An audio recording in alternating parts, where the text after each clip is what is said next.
Let's get together and make him welcome here today at the New River Ranch, my good friend Bill Harrell and all of his band. Bring him out here.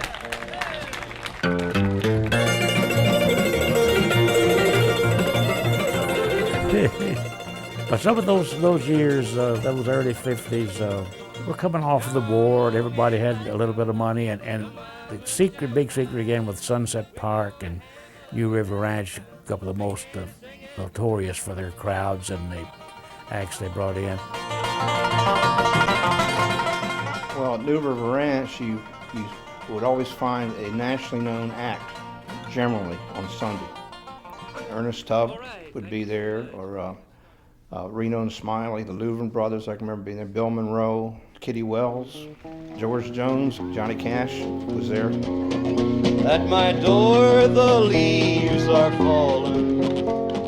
Johnny was hot as a pistol. They all showed up there sooner or later because they'd worked that circuit of parks, because those parks were all over the place. I'd heard a lot about these outdoor country music parks, but actually when I first went to work them, we drove up and I thought to myself, wow, this is it? For seats, they had this long plank on cinder blocks, and people would just sit out there and they'd bring their picnic lunches with them. People that were there for the music.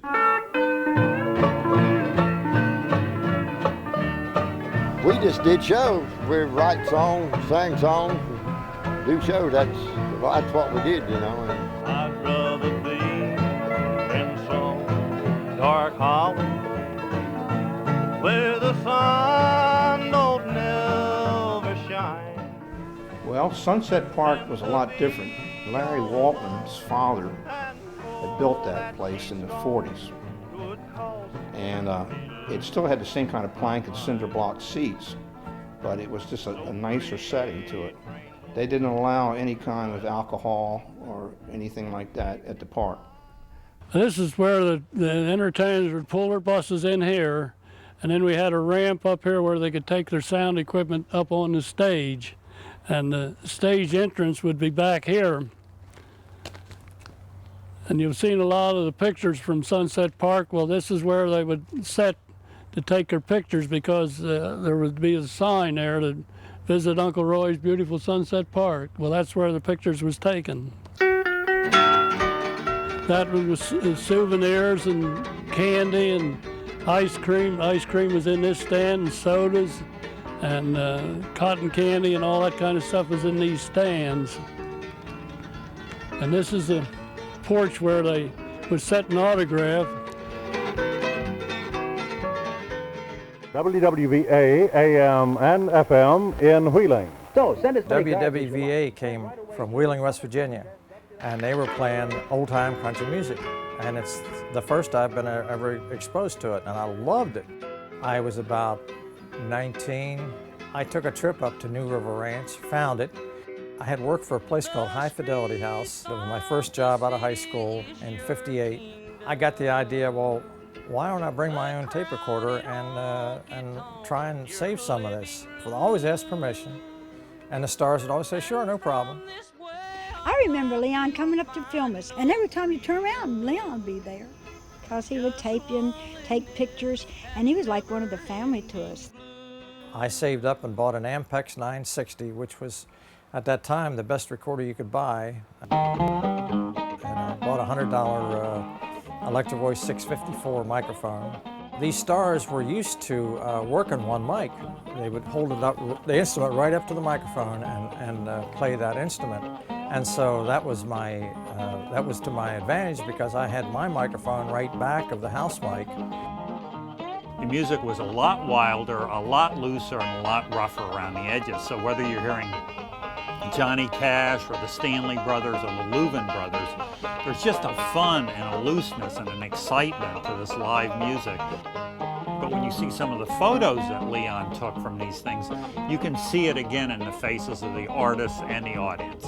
They love playing these parks. This is where the music happened.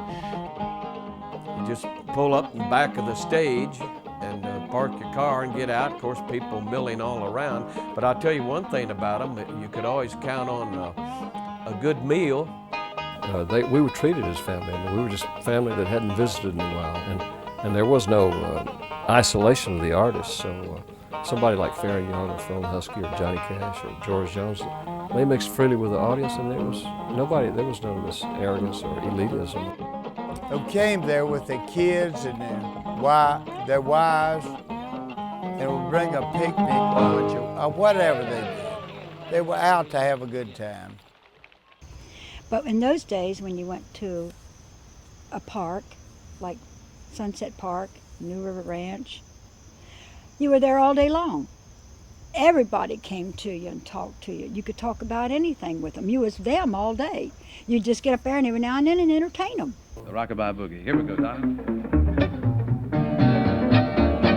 Rockabye Boogie, the latest way to rock your baby to sleep. The Rockabye Boogie is guaranteed to put your baby to sleep. But it won't do a thing unless she sing a Rockabye Boogie with the beat. Rockabye Boogie, Rockabye Boogie, Rockabye, Rockabye Boogie, Rockabye Boogie, Rockabye, Rockabye Boogie, Rockabye Boogie. And we played good music. We played very good music because we played what we wanted to play.